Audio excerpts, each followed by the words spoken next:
We Oh, can hear you, Marcel. Oh my goodness. look at that. My God, I thought we were hearing voices, then I thought we'd got a seance going. Oh my goodness. I just heard you do your intro and then everything went quiet.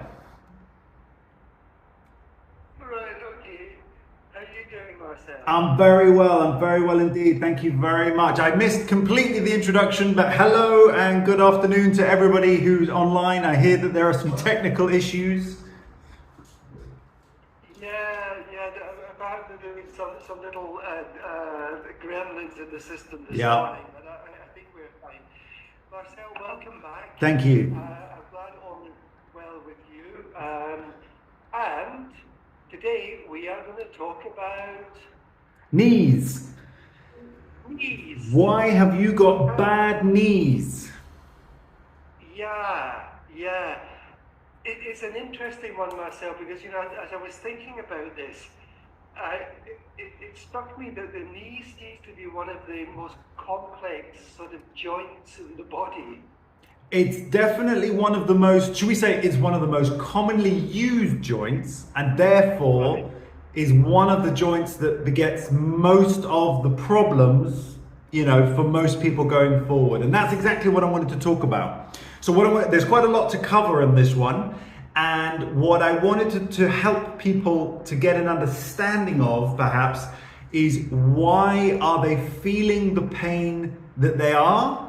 And perhaps to help even identify what could be causing that pain. Because sometimes, I'm not suggesting that people self-diagnose, but sometimes people really panic about their knees and they think, oh my goodness, I've got some massive degenerative issue or I've broken something and I need to panic about it. Or conversely, they don't actually do something about a condition that actually is quite serious and should probably go to a professional or a doctor or even consider surgery for as well. So I wanted to try and help clarify that from my standpoint as a practitioner.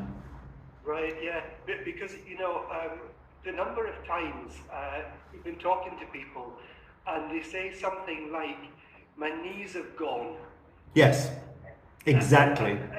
It's not exactly a sort of descriptive thing, is it? No. Really, just to say, I'm having problems with my knees. Yeah, and I mean the question would be as well, where have they gone? They're still attached to your body, so my assumption would be there's a problem, but they haven't gone anywhere. So the expression of gone meaning like they've ceased to function would mean that you're not upright, and that's a problem. But no, basically it's an expression that indicates, of course, that there is something wrong with the knees, probably pain related.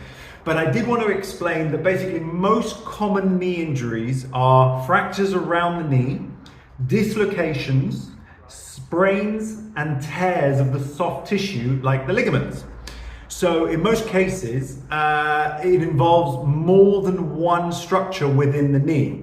And it would be my job to try and identify what those structures are, if there's an interventive plan that I can help you with in order to encourage healing, encourage strength and balance, or if it's something where I would recommend that you go and escalate it to go and see a surgeon of some description. And perhaps get an x-ray taken. Exactly. Exactly. Right. Now, I do want to highlight as well, I'm pleased you said x-ray, because an x-ray would show a fracture.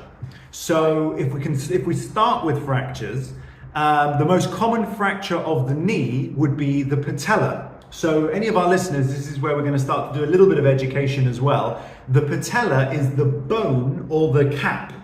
So we can all feel, if you're sitting or standing and you put your hand on your knee, that hard surface that you feel in the front of your knee is called the patella or the kneecap. Now that bone can be fractured. And if you fracture it, you usually know about it because it's a result very often of an impact. And that sound that I'm doing there is bashing my fist into my hand. And that would be the same as if you were to bash your knee against something very hard. So car accidents, if you were to bash your knee against a coffee table hard enough, on the floor, of course, with a fall, that would cause a fracture in the patella. And that injury is very common.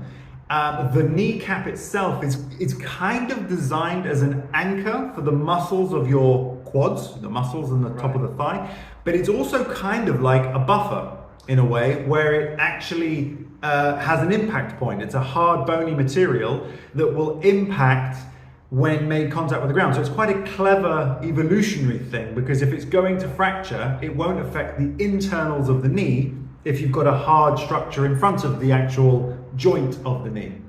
But anyhow, I think knees to some extent have the same function as toes. Toes have this function of finding things in the dark. yeah. Toes are especially good at that. Sorry, I thought you meant anatomically, and I was going to say, well, they're kind of useful for balance as well. But yes. Knees have this habit of finding things even in the daylight. Yes.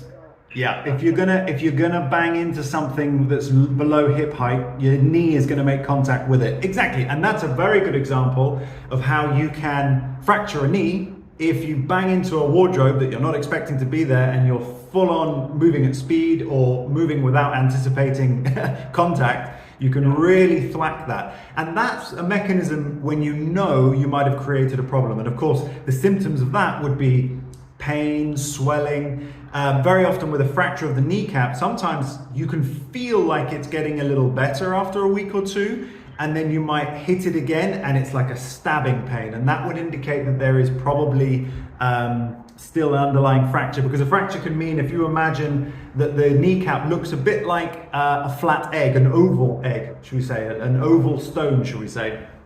And you can crack that down the middle, you can crack it on either side, but more commonly it's cracked in the middle. And as fractures go, it's a pretty good one, because it will heal very well by itself, but you have to rest it. If you don't, of course, the tension on it constantly will delay healing and create further problems. But if you do rest it adequately and then rehabilitate it later, it's very rarely a major problem going forward. And you know, we've talked about this before, Marcel, but I guess age has something to do with this as well. Yeah. You know, I would assume that as people get older and less active and whatever, that their bones can become a little bit more brittle. Correct, exactly. What might just be an ouch for a young person may well be a fracture for an older person. Absolutely right. And this comes on to the topic of osteoporosis, which is literally where, I think we've covered this before, so we're not going to go into a lot of detail, but osteoporosis, as the name would literally say, is that the bones become more porous, or therefore the spacing inside the bone, because actually people may not realize, but bones are actually not solid masses. They're made of like a honeycomb structure on the inside, which is very clever. It makes them stronger and lighter, as opposed to being a completely solid piece of bone, which would make them heavier and more vulnerable. So it's a more efficient structure, but nonetheless, that spacing becomes diminished, which means there's more, the gaps between each honeycomb is larger than it should be, and therefore also the thickness of the coating of the bone, shall we say, is less thick, and that is also more prone to fracture as well. So yes, so prevention of osteoporosis is really important. And again, the simplest ways to do that is physical activity, good nutrition, and literally providing stress to the joint. Right. But that's osteoporosis. So on the kneecap and fractures, Marcel, how does a person tell the difference? You know, let's just say that they trip on something and land hard on their knees. Yeah. How do they tell the difference between a fracture and just bruising? Yeah. So first of all, the chances are you might even hear a crack. Okay. So usually with a fracture, as spooky as it might be, yeah, exactly. You might hear a crack or a deep thud type thing, and that's your first indication, and that applies to any bone, of course. So that's usually the giveaway. The other thing is the inability to stand up, so put any weight on it whatsoever. That can happen with a deep contusion as well. But your best bet, if you land badly, as in with enough force, your best bet is not to stand up immediately anyway, and just wait to see how the joint feels after you've had an incident. So if you've fallen and you know you've banged your knee, and you'll know you've banged your knee, If you're in any doubt, just stay on the ground. Just wait it out, stay on the ground, stay in a safe environment, so long as it's safe for you to do that, of course. Stay on the ground, stay seated, allow your leg to bend and straighten, and it's going to very quickly tell you whether any of those things is really problematic for you to do, and whether or not you should then escalate it to getting an ambulance, some assistance, things like that. So yeah, that would be the first indicator. But the fracture of the patella only tends to happen through impact. It's not something that comes on randomly. It tends not to be something that you do sporting wise, unless of course you bash into something or you fall. So it's not something that will happen through doing exercise or being active usually, unless you're extremely osteoporotic, but then you've got other things to worry about. So yeah, it's an incident when you know something's happened because of a car accident or an injury. Yeah. Yeah, so what you can do really is associate some kind of trauma with the pain that you're feeling afterwards. Yeah. It's really, something has to happen for this to break. Yes, absolutely. Some form of impact of some description has to occur in order for that type of thing to happen. 90% of the time. There are obviously abnormalities, but 90% of the time it's going to be because you've had some form of impact into the knee that will cause a fracture on the patella. And again, it's not a very common injury, but it is one of the most common injuries for knee injuries in everyday life, if you know what I mean. Whereas for sports people, there are other forms of structural injuries that are much more common than a patella fracture. Right, okay. Yeah. So are we done with kneecaps? I think we're done with kneecaps. I'm going to cover how we would heal from this type of thing, but yes, we're pretty much done with the kneecap. Yeah, absolutely. Right. Okay, so yeah, we've got 68 countries listening in at the moment. Yeah, love it. Do we have a number of how many? How many people? Yeah. Well, we've got nearly 500 new listeners coming in. So lovely. I don't know, that's on top of usually I think about 95,000. So I'll take that. I will take that. That's very nice. Good. Hello to you all. Welcome. Well, Marcel, so we have talked a little bit about you know if you like the most obvious type of injury. Yeah. Yeah. And now you're going to sort of dig a bit deeper, aren't you? Yeah. So here we're going to talk about the ones that are most common, where you get things like pain and swelling, which affect most people. Now, generally speaking, the degenerative or autoimmune, there's two distinctions, okay? And I want to make it very clear because perhaps our audience here is probably above a certain age. And when you're above a certain age, you're more likely to suffer from one of these two things. So, and I'll talk about the more sports-based injuries after this, but the most common ones for those people in the 45 and plus age category, shall I say, are osteoarthritis and rheumatoid arthritis. And they very commonly occur in the knees. So osteoarthritis is obviously a degeneration of the articulations, which is the kind of coverings and the connections inside the knee, which are caused by overuse. So let's say you've been a very physically active person and your body's ability to heal is not as good as it could be. Your cushionings, shall we say, between the surfaces of your bones has degenerated and reduced, and that would be termed as osteoarthritis. Okay? Right. And the other one is, now that can be hereditary, it's more common in women, usually occurs with individuals over a certain age, but it can actually occur in young people as well, depending on various factors, including genetics and hormones.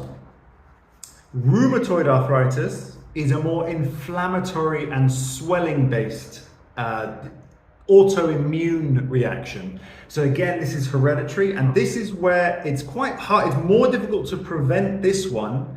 And unfortunately, the more active you tend to be, the more it irritates it, which is very unfortunate. So being active is very good, but it's the type of activity that you do that becomes even more important with rheumatoid arthritis, because sometimes you can aggravate it rather than making it better, because 8 times out of 10 exercise is a good idea for these issues, but with rheumatoid it's a little bit more complicated.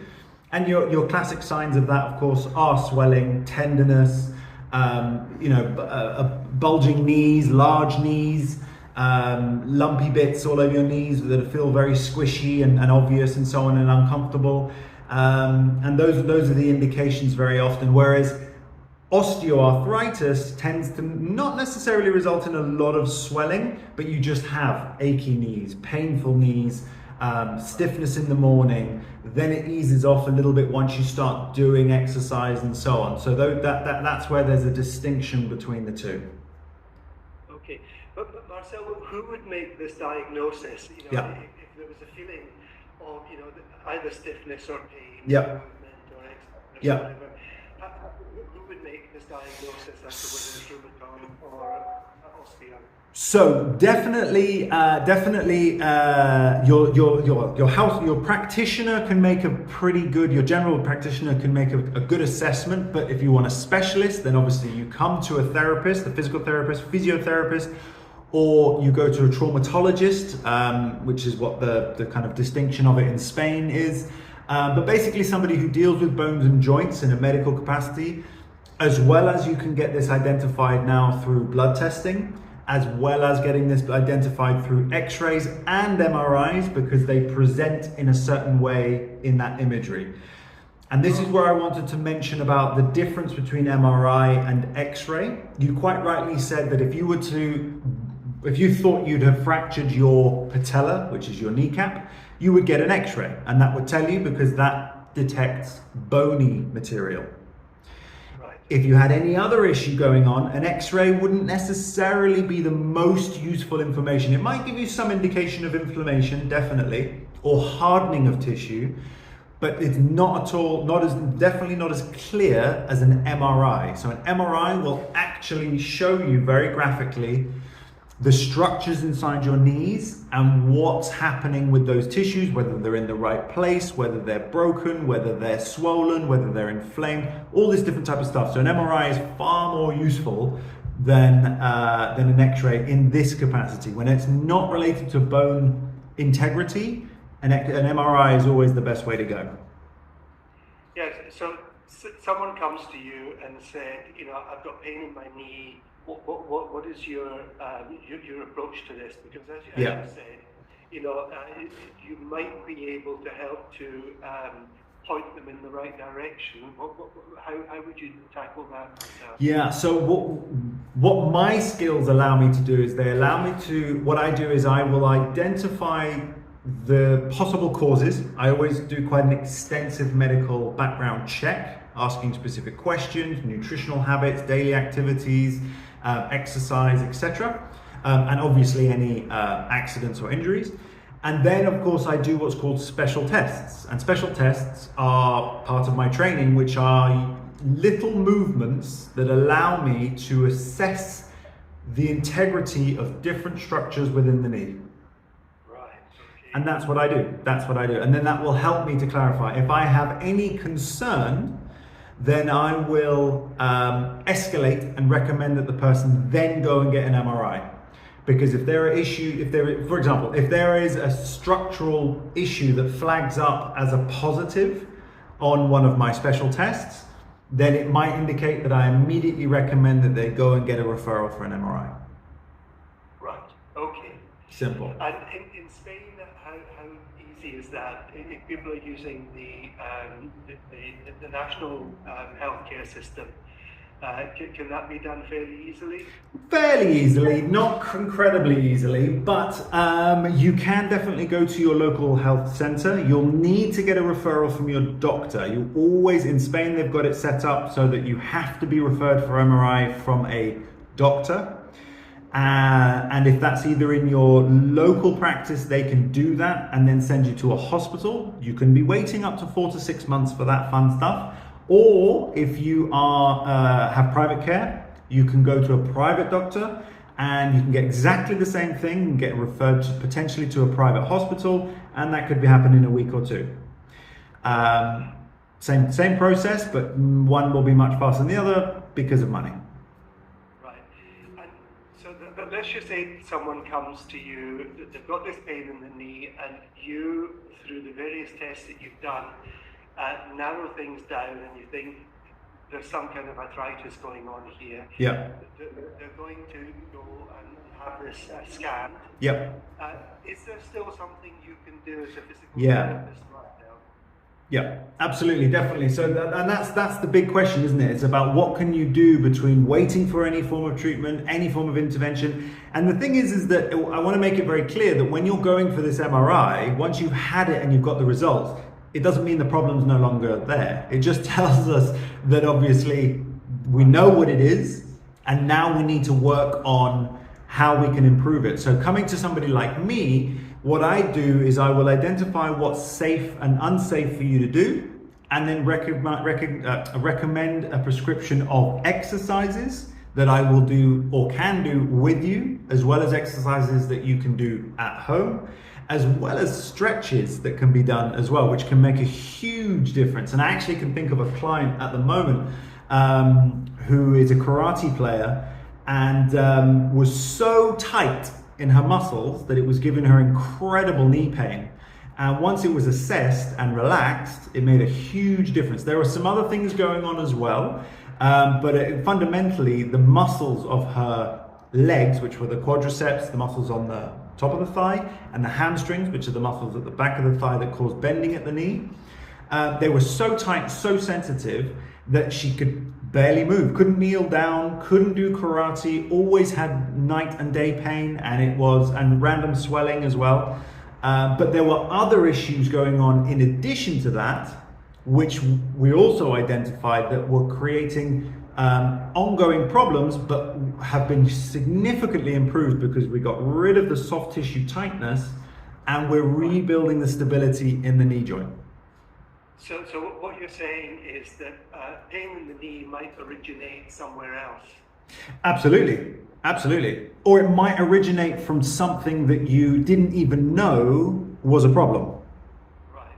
Yeah. Well, And not to sort of share dentist stories, but I came to you, well, over a year ago myself with a pain in my knee. Yep. And you identified it was really a muscular problem in the big muscle in the front of the leg. Yep. And with the right treatment, I think you electrocuted me. yeah, we're not selling it with that, but yeah, absolutely. Dave had to get involved with that. Yeah. Sorry, I had to come in there when you said, I think he electrocuted me. Didn't I use the probe as well? Was it the probe? I can't remember. I would have remembered that. You would have come back for more, I'm sure. Turn it off next time, just turn the switch a little bit more to the right. That's what that is quite literally, Dave, what I do. I will literally say, could you handle a little bit more? Yeah, and then you can That's right. But actually, it solved the kind of immediate problem. Right. Yep. No, it was really a muscular problem. Yep. Not particularly a knee problem. Yes, exactly. And this is so important because you probably suffered from what 50 to 60% of people suffered from, which is simply tight muscles. But of course, it's translating to a joint or another. So it could be the hip, it could be the knee. But actually, if you deal with the thing in the middle, which is causing the movement, because of course, bones don't move by themselves. They only move because of muscles. Muscles will pull on the joint via their tendons, and that's how it creates movement. The bones don't do anything by themselves. They're completely useless unless they have something pulling on them. Right. So if we address the soft tissue and eliminate that as a possibility, often that resolves quite a lot of the problems. But if there's a structural problem, an internal structural problem, that's where it goes a little bit differently. But absolutely, Bill, you're absolutely right in that if we can deal with those muscles, and this is the beauty of it, you see, this type of therapy, I do both in person, online, and via my social media streams. And I literally posted and created a video the day before yesterday about how to improve the range of motion of your knees, and it's something that anyone can do, and it can be done at home and so on. So it's very straightforward. It's just something that has to be done. Great. Marcel, we're going to take a short break now. Yep. Dave, if you didn't know, is organising a charity golf tournament Ooh. next year at Mere Golf Club, and they're going to be raising funds for Down Syndrome Association. And Andy Bennett from Ocean has released a charity single to help to raise money for this, and we're going to listen to it just now. Fantastic. Yes, mate. And what you didn't know was, I've thought of Marcel with regards to this, because how do you fancy coming over for the weekend? I'd love it. Bring you, well, the pay obviously, because what I'm thinking is there's going to be 200 golfers on the day. Yeah. And then there's a gala dinner in the evening. Yeah. The single is by Andy Bennett from Ocean Cool City. Okay. And we've got a 30-piece choir. Wow. That's going to be singing with him. Okay. And there's also Chris Henry, who's Future Mindset coach for Sean Murphy and John Parrott and Mark Selby and Tommy Fleetwood, the golfer. They're supposed to be coming down as well. Wow. So what I'm thinking for you Go is, on. how do you fancy get some more people in your stable by coming down? And obviously, if people want to rub down or advice on any injuries they've got, you charge them on the day. Fantastic. We give obviously small fee from whatever you get out of it. We can give a commission to the charity as well. Yeah, absolutely. I'm open to doing that. I love doing charity work anyway. So yeah, totally open. You just let me know the details. Right, because Mr. Anderson's coming, so you can hold his hand on the... Oh, thank goodness for that. I was worried about it, but as long as he's going, that's okay. All right, fantastic. Well, you can hold my knee if you want. I can. Actually, I'm just wondering, is your lovely wife coming as well, Bill? She is. Oh, well, in that case, it's 100% done. Okay, brilliant. Yeah, you better bring your business as well. Yeah. It's going to be not seriously. The room filled 700. The gala dinner, we're selling tickets separately for the gala dinner as well. If you definitely want to fill the room, then you should promote the fact that my wife is going to be there, and it'll be a sold out event. Oh, no. She's gorgeous. There she is. Right. Oh, look, Mrs. A's turned up. Yeah. Mrs. A's turned up. She's listening. It's gonna be, yeah, so there'll be signed autographs, there'll be books signed and all that carry on from the pair of you. So any merchandise, you know, that you wanna. But yeah, I think if we get, because a lot of these guys that are going to be playing are coming from Mottram, Durham, Alderley Edge, they're up Prestbury. It's all around where the footballers live it's all millionaires row basically around Cheshire. So it's an obvious these guys all got more injuries than soft mix, but if you could, you'll be like, my God, how's this happened? So yeah. Love it. Now, and this is the single that Andy's written, and basically it's a story about Aaron, who's Lorraine's son, who's obviously one of our presenters. And this is absolutely gorgeous. So just check this out. This is Andy Bennett from Ocean Colour Sea. I'm listening. And all the money raised from this, Down Syndrome Association as well. Nice. So you guys are going to get a sample of this track, but actually I might just pause it now because the sound quality is not great. So if you want to know what this track is, then just let me know. Actually, just wanted to say that I've seen here in the comments that we've got 98,000 people listening to this live on radio and 500 new listeners as well. So that's great news. So thank you so much for joining. And obviously, if you're watching this on YouTube and replay, then put your comments below. Let me know where you are in the world, okay? Join today, welcome back. Marcel Salazar. Marcel, welcome back. Thank you very much. Yeah, lovely song. Very sweet. Very, very nice. Marcel, I get messages in my ear, usually from my wife, and she came in the break then and said, tell people where Marcel's YouTube channel, what Marcel's YouTube channel is. And you do have some very interesting stuff on your YouTube channel. Yeah. And if people go into YouTube. So if you go onto YouTube, I'm just going to talk there because you've frozen for me. But yes, if you go to YouTube and you type in Marcel Salazar Strong for Life, that comes up. It's all one word. You'll know that it's me because of my very unique logo with a circles and a spine in the middle. And I do post things there as regularly as I can, with very brief, short instructional videos, or some quite a bit longer videos. In particular, I post these radio shows as well.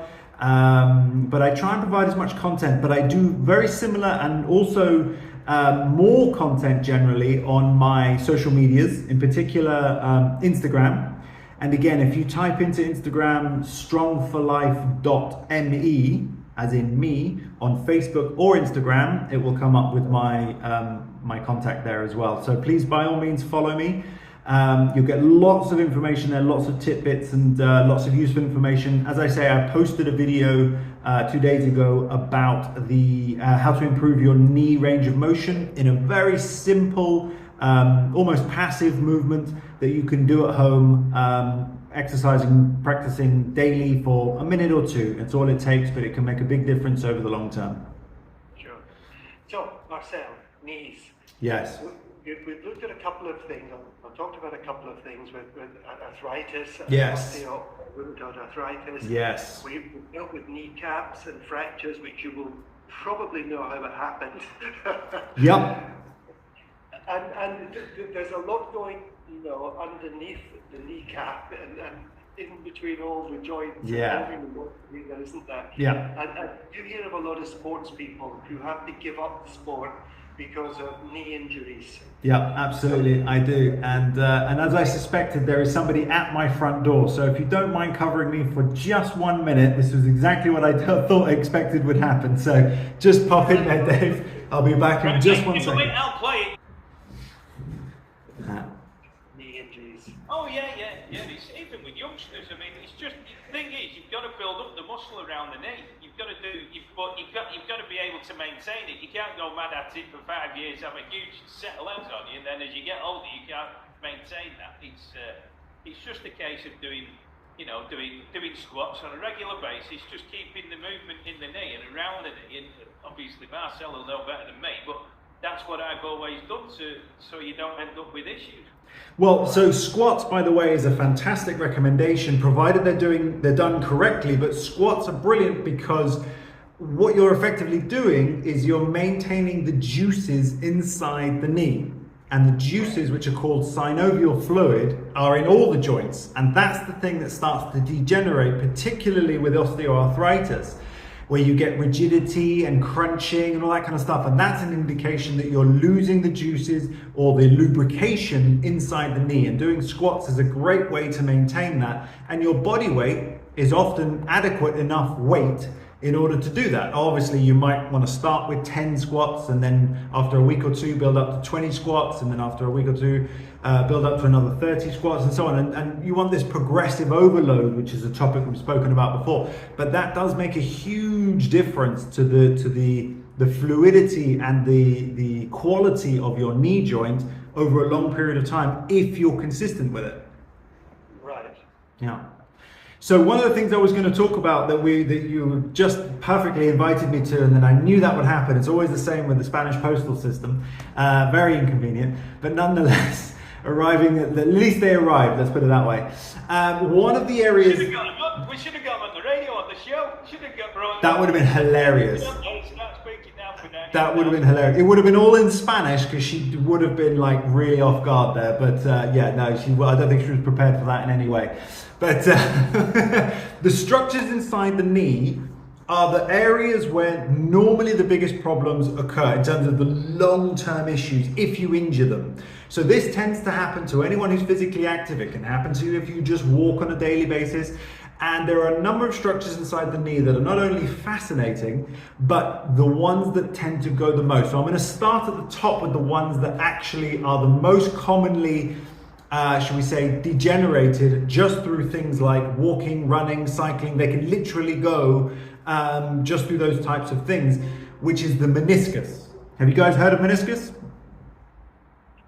I have heard of it. I was going to say, I thought it was racehorse.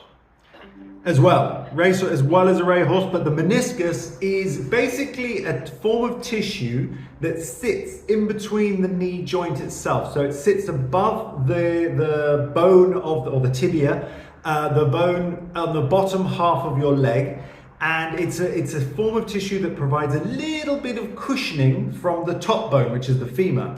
So it stops the bones from bashing into one another. And it's almost like a crescent moon shape on two sides. So it's a crescent moon shape on two sides, both on the outer edge and the inner, or the medial and lateral.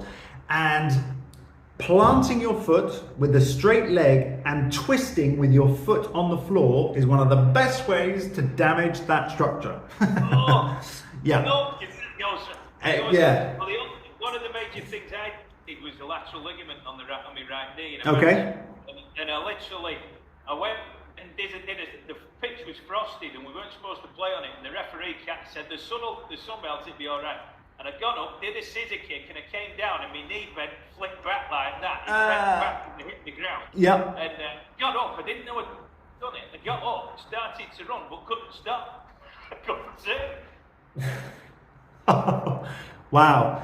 That's When so. I went to turn, I thought I had to literally the air and fall to stop myself. Oh wow. Couldn't put the foot So that was LCL, which is lateral collateral ligament. Yeah. Yeah. Okay. So the And I LCL. always remember.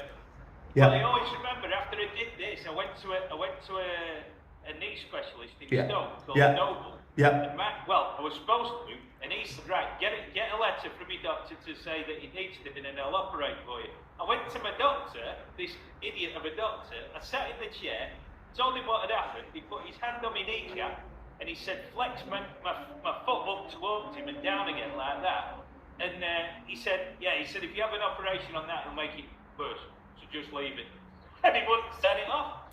I was like, you're having a laugh. So, but 6 months later, I carried on playing. I've lived with it. I was all right. Well, maybe he was right then.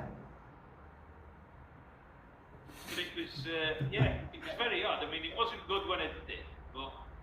Well, so LCL and MCL. So you've got just to briefly close on the meniscus. One of the indicators of a meniscus injury is random swelling, knee pain, particularly when your leg is very straight. So a classic one is when let's say you're sitting on the sofa and you've got your feet on a coffee table and your knees are kind of dropped down. You get knee pain from that.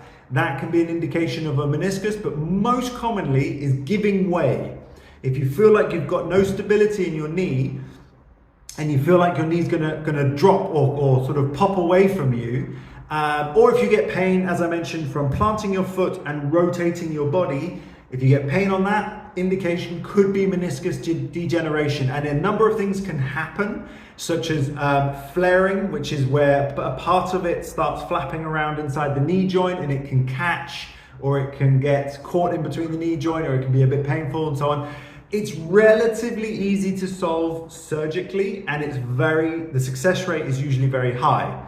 So it's just time frame to heal and getting the operation and all that kind of stuff, which is a bit boring. But generally speaking, they no longer open the knee up and take everything out and put everything back in. They do it all through keyhole surgery, which is much, much less invasive and a much more efficient way of doing it. But MCL and ACL, those are interesting ones.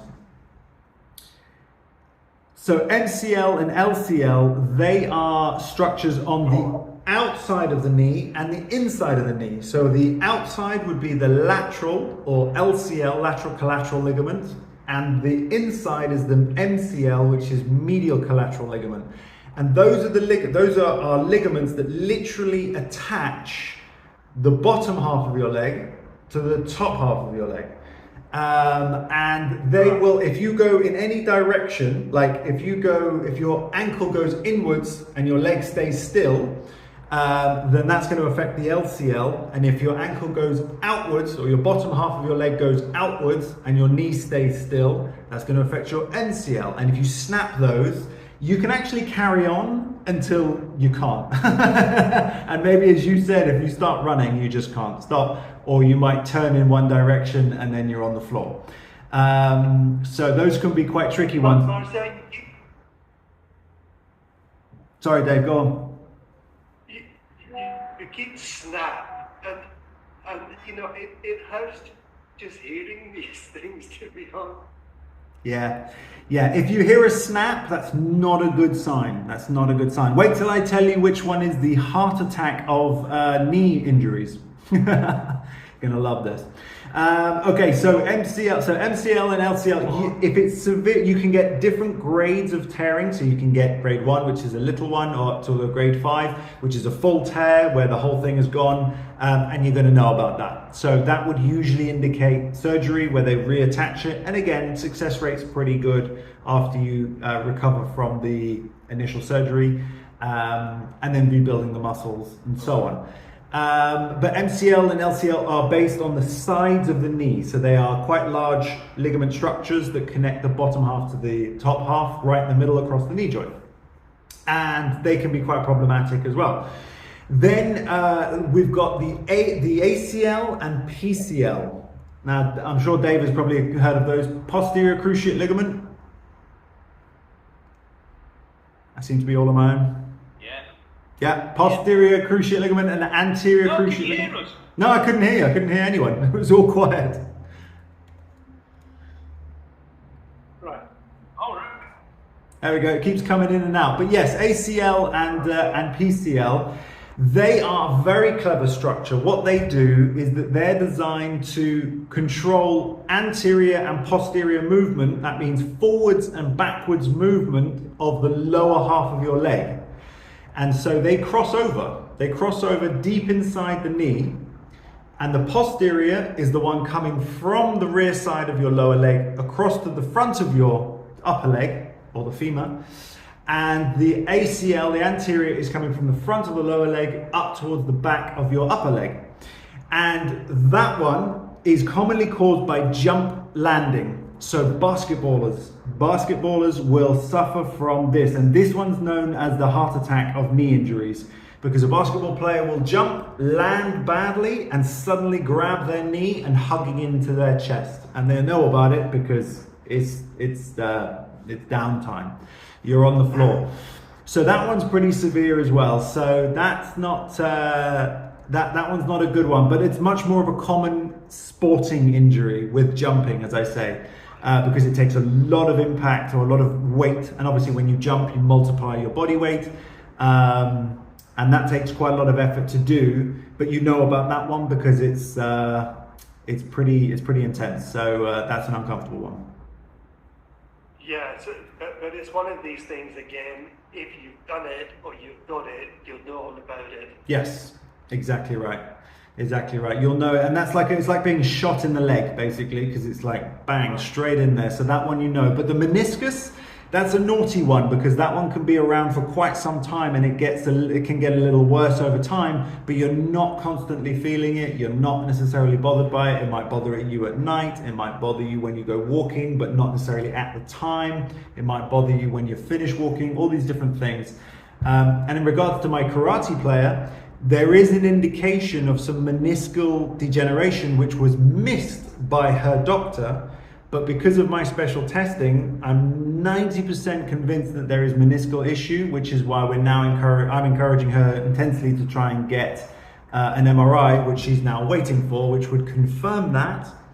And even though she's been able to return to karate and is not experiencing anywhere close to the level of pain she was, it's useful for her own knowledge to know what level of damage might be done to that structure, and how long she might have to wait, or how long it might be before it becomes a serious problem again, or that might limit her movement. But based on what we've been doing, she's back to normal life, walking and playing karate, which is exactly what she should be doing.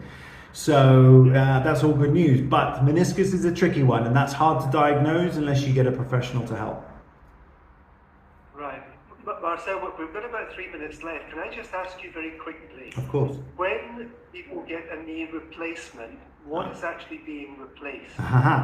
Good. It does depend. It does depend, but invariably, and this is where we can get graphic again, but what we're effectively replacing is the joint part. So they will take the top of the tibia and the bottom of the femur, cut them off, drill a hole down into the bone, and then anchor in this artificial material where you've then got this bendable articulation, and they will probably keep the patella bone to go over the top, because the patella is the attachment point for all the quadriceps. So the quadricep muscles go over the patella and attach on the base of your tibia. So a knee replacement, generally speaking, because there are variables to that, but generally a knee replacement means they will take out the whole junction or the articulation, which is where the two surfaces meet, replace them with the artificial one, and then drill that into the original bone, and that's what a knee replacement does. Right, okay. Marcel, would you like to tell people, look, we mentioned your YouTube channel. Yes. How else can people find out what you're doing? You can find me on my website, of course, which is strongforlife.me, very simple, or strongforlife.es if you wish. I have both of those domains. You can find me on all social media, and if you want to come to the clinic, which is based in Calypso in Calahonda, then you'll find me right on the main road here, actually, overlooking it. So you're more than welcome to come to me here in Calypso Valdepino, which is the commercial centre, and we're on the first floor here. And of course, you can always call me on 633-540-609. Can you say that number again, because we lost the number in the middle? Absolutely, 633-540-609. And you know, if any of our listeners from the United States want to come over and spend a week on the Costa del Sol, Absolutely, and see you while they're here, I'm sure you would squeeze them in, wouldn't you? I absolutely would. And in fact, I'm actually dealing with a retreat coming in early January. So I've got a business retreat, and we've got them booked in for the whole 10 days of their visit, every day providing therapy. Wow, that sounds fantastic. Yeah. Marcel, thank you so much for joining us again. Thank you so much for having me.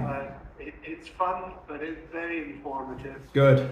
And you come back at the end of next month. I will. We've got the end of December, isn't it? I mean, that's going to be our post-Christmas. Okay, we'll talk about. Yeah, we'll talk about that. By the way, who's still doing the cold showers? Because I am. Yes, yes. Yes. Oh, you. Hey! There's a program on it on the TV the other night. Yeah. There's all loads of it. Wim Hof, remember Wim Hof, legend. Yeah. Oh, there was about a lady that was doing it all the time with her friends now, and she was saying how it's changed her life. Oh, that's right. It's to battle depression. I saw a clip of that. Yes, that's right. Yes, that's right. That's right. Very powerful stuff. And remember, if you're in this area, no, well done. And if you're in this area of the Costa del Sol, there is a group that goes down on a Wednesday and a Saturday morning to dip into the sea. And I actually think you to join them tomorrow. You can't see the permit up the shivering. Yeah, you can tell them in a crowd because their teeth are chattering. Oh, Nice. Classics for us to know, aren't we? Nice. Thanks to everyone who's been listening in today. We'll be back next week and have a great weekend. Dave, Marcel, thank you so much. Been fun. Thank you. Have a lovely weekend. Bye-bye. Take care, everyone.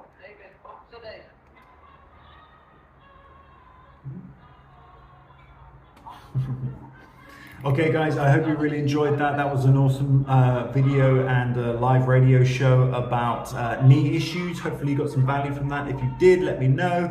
And put any comments or questions down in the video below, and I will respond to them in time. But join us next month, and obviously make sure you like and subscribe to the channel so that you get informed of all the videos that we post whenever they do come up. All right, bye-bye for now.